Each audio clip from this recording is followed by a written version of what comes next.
నమస్తే, welcome to our channel. నేను మీ Priyanka. Parliament సమావేశాలు ఈ నెల 20 నుండి ప్రారంభం కాబోతున్నాయి. మరి ఈ నేపథ్యంలో అన్ని పార్టీలు తమ తమ నాయకుల్ని సిద్ధం చేస్తున్నారు. అక్కడ ఏం మాట్లాడాలి, ఎలా వ్యవహరించాలి, ఏ ఏ పాయింట్స్ మీద వాళ్ళు వాయిస్ రేస్ చేయాలి అనే వాటి మీద. ఇందులో భాగంగానే చంద్రబాబు నాయుడు గారు కూడా కూటమి వాళ్ళకి సలహాలు సూచనలు చేస్తూ కొన్ని కీలకమైన వ్యాఖ్యలు చేశారు. ఒక విధంగా ఇది మనం తరచూ మాట్లాడుకుంటున్న వార్నింగ్ అని, కానీ ఇది కూడా అలాంటిది. కొంతమంది ఎమ్మెల్యేల పనితీరు మీద కొన్ని కంప్లైంట్స్ రేజ్ అవుతున్నాయి. ఇలాంటి వాళ్ళు ఉపేక్షించేది లేదు, కఠిన చర్యలు తీసుకుంటాం, సరిగ్గా మీ పని మీరు చెయ్యండి అంటూ ఆయన ఒక విధంగా క్లాస్ తీసుకున్నారు. అంటే దిశానిర్దేశం చేస్తున్న సమయంలో కూడా ఇలాంటి క్లాసులు తీసుకోవడం తప్పట్లేదు బాబు గారికి అనేది ఒక బయటికి వస్తున్న ప్రచారం. సో దీని మీద డిస్కస్ చేద్దాం. మనతో పాటు సీనియర్ జర్నలిస్ట్ సిఎస్ రావు గారు ఉన్నారు, ఆయనతో మాట్లాడదాం. నమస్కారం సార్. పార్లమెంట్ సమావేశాల్లో ఏం మాట్లాడాలి, ఏ పాయింట్స్ మీద తమ వాయిస్ రేస్ చేయాలి, ఏం రాష్ట్రానికి తీసుకురావాలనే దాని మీద దిశానిర్దేశం చేస్తున్నారు చంద్రబాబు నాయుడు గారు.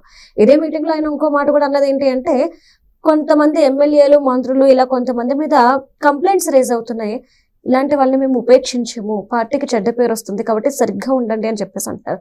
పదే పదే ఎందుకు బాబు గారు ఇలా చెప్తున్నారు? కొత్త ఎమ్మెల్యేలకి అవకాశం ఇచ్చారు, కొత్త వాళ్ళకి టికెట్లు ఇచ్చారు, కొత్త వాళ్ళకి గెలిచారు. సామెత ఉంది, కొత్త బిచ్చగడ పొద్దురగడని. అలా కొత్తగా ఎలక్ట్ అయినటువంటి వాళ్ళు కొంతమంది ఇదేదో బిజినెస్ లాగానో, మనం ఖర్చు పెట్టాం కదా, మనం ఎందుకు సంపాదించుకోకూడదు అనేటువంటి యాంగిల్ కొంతమందిది. మరి కొంతమంది ఏంటంటే వాళ్ళ సొంత మనుషుల్ని టీములుగా పెట్టుకొని అక్కడ ఉండేటువంటి క్యాడర్ని విస్మరించేస్తున్నారు. క్యాడర్ని విస్మరించేసి వాళ్ళ సొంత మనుషులను పెట్టుకొని దందాలు చేసుకుంటున్నటువంటి వాళ్ళు ఉన్నారు. ఇది చంద్రబాబు నాయుడు గారికి తెలియనటువంటి విషయం అయితే కాదు. సర్వేలు చేయించుకుంటుంటారు ఆయన, ఎప్పటికప్పుడు పర్ఫార్మెన్స్ని ఆయన ఎప్పటికప్పుడు అసెస్ చేస్తూ ఉంటారు, దానికి ఏం చేయాలో చేస్తూ ఉంటారు. మనం అనుకుంటాం చంద్రబాబు గారికి తెలియదు, ఆయన ఏం చేయట్లేదు, అది ఇది అని. అలా ఏం ఉండదు. ఒక వ్యవస్థ ఉన్నప్పుడు ఆ వ్యవస్థలో ఏం చేయాలి అనేది ఆయనకి తెలుసు. ఇప్పుడు ఈ మధ్యకాలంలో దాదాపు ఒక 40-50 మంది పనితీరు బాగలేదని చెప్పి రిపోర్ట్స్ వచ్చాయి కదా. వాళ్ళందరికీ నేను అవకాశం ఇస్తున్నాను, మీరు సర్చ్ చేసుకోండి, ఇలా అయితే కుదరదు అని చెప్పారు.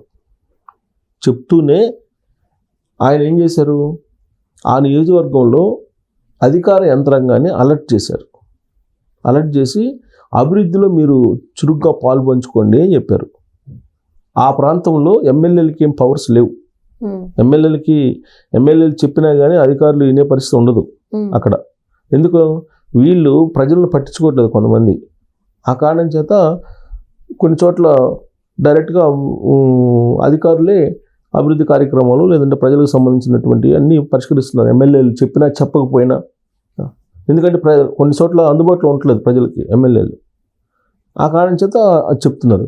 ఇదే విషయాన్ని ఎంపీలు సమీక్ష సమావేశంలో ఎంపీలు చెప్పారు చంద్రబాబు గారికి. ఎంపీల పరిధిలో ఒక 6-7 ఉంటారు కదా, ఎమ్మెల్యేలు ఉంటారు. ఆ ఎంపీలు ఆ 7 కోఆర్డినేట్ చేసుకుని అభివృద్ధికి బాటలు వేయాలి. కానీ ఎమ్మెల్యేలు అందుబాటులో ఉండట్లేదు, ఎమ్మెల్యేలు కలిసి రావట్లేదు అనేటువంటి విషయాన్ని కొంతమంది ఎంపీలు రివ్యూ మీటింగ్లో చెప్పినట్టు వాళ్ళ పేపర్లో వచ్చినటువంటి న్యూస్. ఎంపీలు ఎమ్మెల్యేలు కలిసి వర్క్ చేస్తేనే కదా సమగ్ర అభివృద్ధి. అలాగే ప్రజలు కూడా వాళ్ళకి ఏం అవసరాలు ఉన్నాయి ఏంటి అనేది ఎమ్మెల్యేలు చెప్తే ఎంపీలు వీళ్ళు కోఆర్డినేట్ చేసుకొని చేసుకోవాలి. ఢిల్లీ నుంచి ఏదైనా పరిష్కరించుకొని రావాలి, లేదా ఢిల్లీ నుంచి ఏదైనా స్కీమ్స్ తీసుకురావాలి, లేదంటే ఢిల్లీ నుంచి ఏదైనా కంపెనీ తీసుకురావాలి, ఇవేదన్నా ఉంటే ఎంపీలు చేస్తారు. ఎమ్మెల్యేలు కోఆర్డినేట్ చేసుకోవాలి కదా, ఎంపీలు కోఆర్డినేట్ చేసుకోవాలి. ఎంపీలు కోఆర్డినేట్ చేసుకునే ప్రయత్నం చేసినప్పుడు ఎమ్మెల్యేలు కలిసి రావట్లా. ఈ సమస్య ఉంది.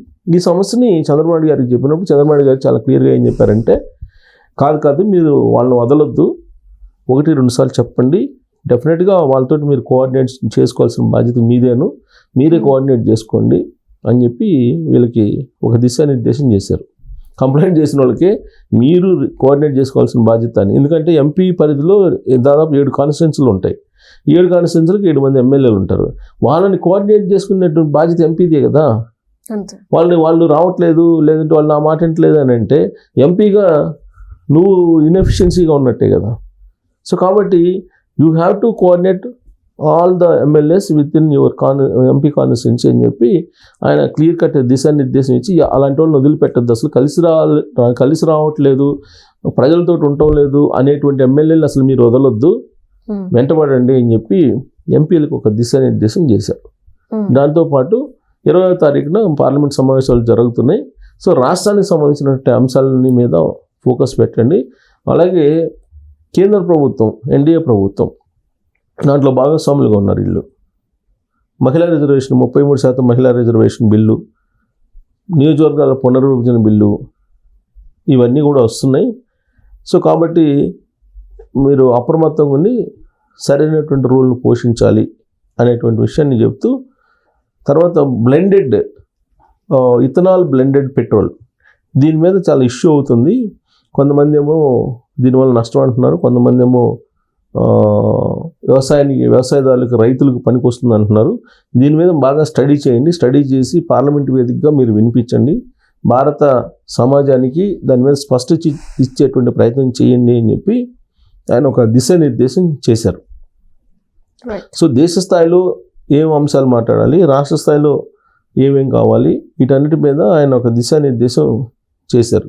సో రాబోయేటువంటి రోజుల్లో పార్లమెంటు ఇప్పుడు రేపు 20వ తారీఖు నుంచి ప్రారంభం కాబోతుంది కాబట్టి చాలా ఇష్యూస్ వచ్చేటువంటి అవకాశం ఉంది చర్చకి రేపు, చాలా ఇష్యూస్.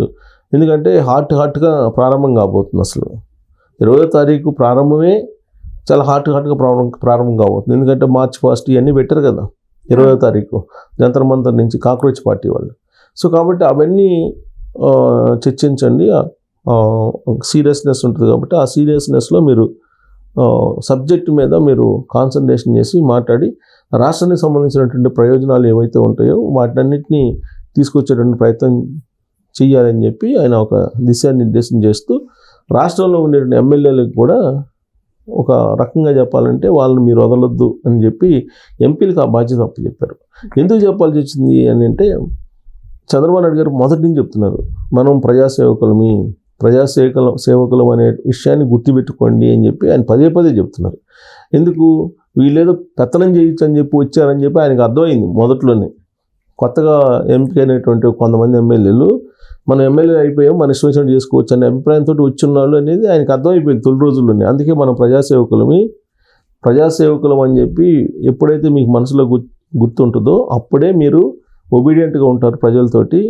మీరు ప్రజాసేవకులు అనేటువంటి విషయాన్ని గుర్తుపెట్టుకొని మీరు మసలుకోండి, ప్రజలతో ఉండండి, పార్టీని బలోపేతం చేయండి అని చెప్పి ఆయన చెప్తూ వస్తున్నారు. ఇప్పుడు కూడా అదే చెప్పారు. Right, thank you so much sir.